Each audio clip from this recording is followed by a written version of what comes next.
Hey everybody, how's it going? It is Matt and it is Fiendish Friday, and I am back at you with yet another review. I hope that each and every one of you are having a great morning, evening, dawn, day, or dusk, all that lovely stuff, because life really is too short as is. Please do like, share, and subscribe. I love seeing each and every one of you when I am here. I know it's been a lot lately, but I have been bombarded with lots of reviews from lots of filmmakers from around the world. Yes, I said around the world. I am now international, baby, so yes, I have made it. Wow, it's been a long 4 years. But anyways, also check out the information in the description box. I always give you a bigger taste of every single movie that I touch every single day. And I give you your brief synopsis, your starring cast, your director, runtime of the cut I am watching, along with an MPAA rating, if there is one that exists. Some trivia if I find anything worthwhile of mentioning, a link for either a trailer or a scene from the movie itself, and then also with independent underground films like today's, I also give you a link for where you can purchase it. Now this one is a extra on another film, and you can get that from Toxic Filth and from Jason Toxic Filth over there. They have some great stuff, all reasonably priced. And this one came out in 2007, is Arrombada. Yes, it is also known as I Piss on Your Grave, I believe is what it is. It's English title is. It's a very interesting title, yes. Interesting film all in all. I enjoyed it. Definitely one that you will not forget anytime soon. Now what is it about? Okay, so it's about this dude who is basically he's this like quasi wannabe Adolf Hitler type. He's even got the mustache. He does the goose stepping, even does the Roman salute, and just all kinds of ridiculous like Hitler-esque type things. It's very tongue-in-cheek, very just bleak, stark black comedy. You know, it's very, very, very dark comedy. So definitely don't take it serious. Now, as far as what is his objective in this film? He is basically, what he's doing is he's paying this other guy to abduct a woman to bring back to his place, so that both him and his buddies can basically turn her out and just destroy her and do whatever the hell they want to her. And that they do. They, you know, every single debaucherous thing you can think of sexually. And this does get X-rated. You know, they make her give blowjobs. There's vaginal intercourse, and there's also anal intercourse. There's double penetration, both vaginally and anal at the same time. So if you do get squeamish about that kind of stuff, don't watch it. It's just sex. Yes, it is hardcore sex, and it's not for everybody. It is very pornographic, but it's not a main focal point, in my opinion. The main focal point is the debauchery itself. It's not just the sex, it's what else they do to this poor girl. They also beat the hell out of her, and when they're done with her, they beat her and torture her and eviscerate her, and and they just kind of like move on like nothing ever happened. And basically the reason why they do that is after a while, she finally gets the courage and the strength and the opportunity to fight back, and she's able to get away from her captors, and she takes one of her stiletto high heels and decides she's going to put it through our quasi Adolf Hitler type character's eyeball. It was very fun and very cool. The dirty bastard deserved it. Yeah, and she gets away, and then they end up catching her, unfortunately. But before she leaves, I almost forgot, she decides she was going to drop trowel on dude's face and drop a deuce on him. I thought that was absolutely hilarious, and he deserved it. And yeah, yeah, nothing like getting shit on, by your victim, that you've captured and that you've destroyed essentially.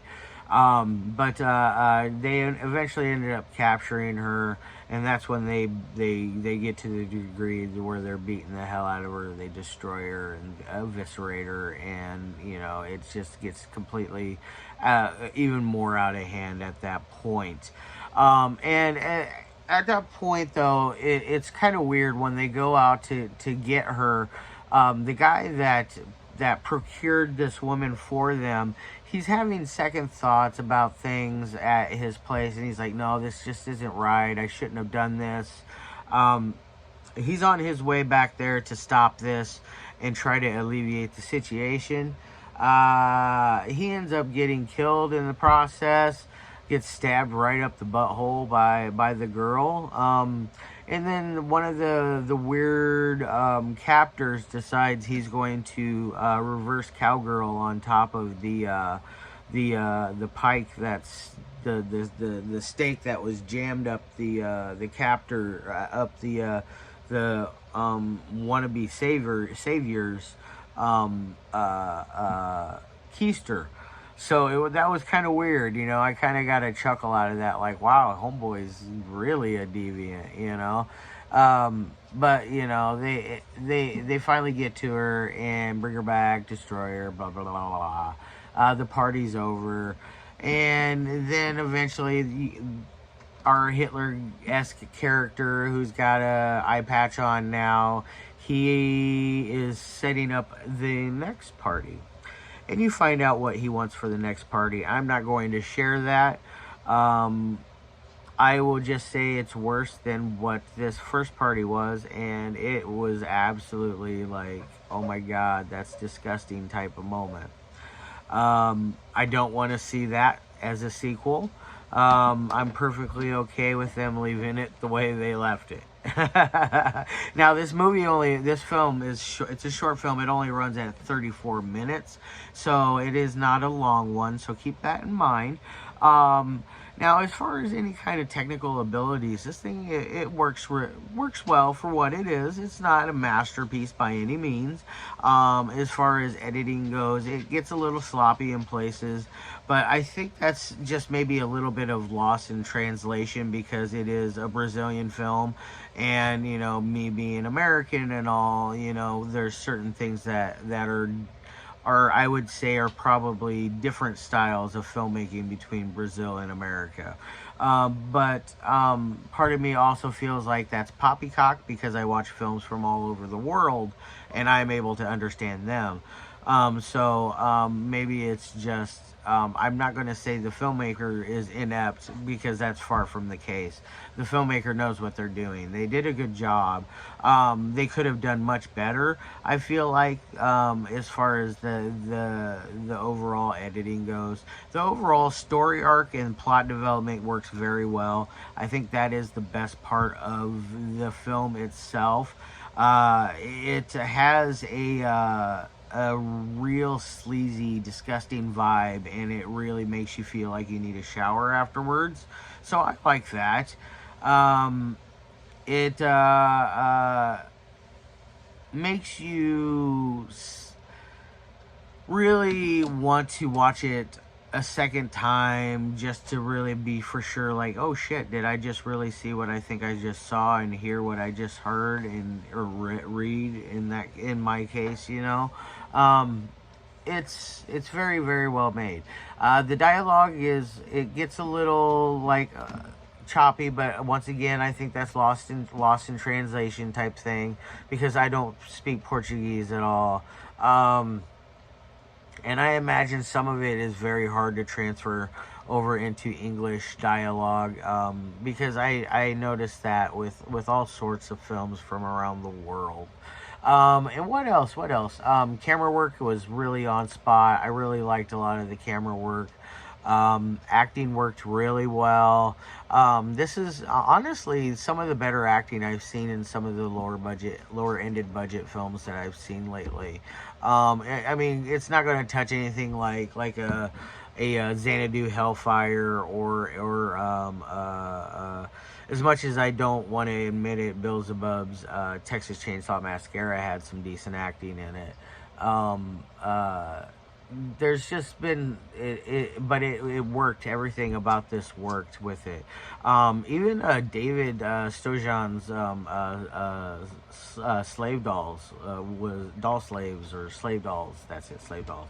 Really had some amazing work in that one, and that one was one of my favorite films of the week, to be quite honest.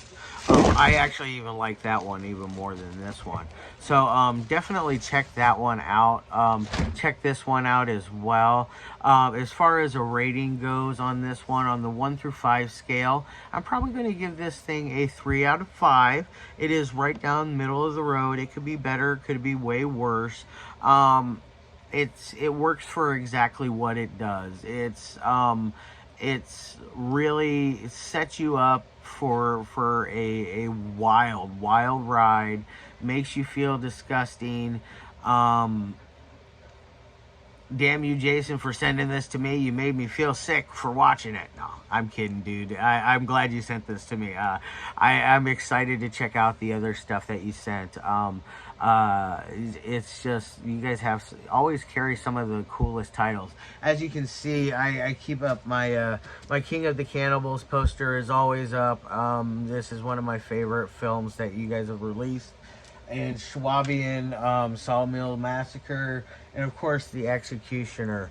Those three films are my absolute favorite Toxic Filth films of all time, and I watch them quite often. So yeah, so I'm a mark for you guys.